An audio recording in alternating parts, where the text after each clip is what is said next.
ও আপু আপনাকে চিনি, আপনাকে ভোট দিব আগে থেকে ঠিক করে রেখেছি, আপনার লিফলেট লাগবে না। তার ভাই তাকে কল দিয়ে বলছে আমাকে ভোট দিতে, তার ফ্রেন্ড তাকে কল দিয়ে বলছে আমাকে ভোট দিতে। সেটা শুনতে বেশ ভালো যে একদম বলে না নির্বাচনের যে ডামাডোল, ড্রিম ড্রিম বাজনাটা বোঝা যাচ্ছে এখন।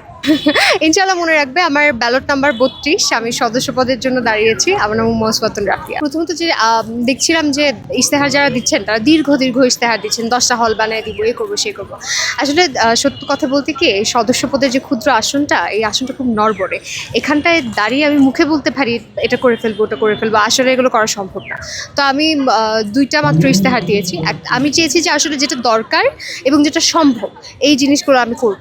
এক হলো ঢাকা ইউনিভার্সিটির প্রত্যেকটা ডিপার্টমেন্ট আর ইনস্টিটিউটে টিচার্স এভ্যালুয়েশন সিস্টেম চালু করা। আরেকটা হলো যে আমরা বিভিন্ন সময় যে লোক অভিযোগ দিয়ে থাকি, ওই অভিযোগের কি বলবো ট্র্যাকিং করার জন্য যাতে একটা থাকে ওইটা।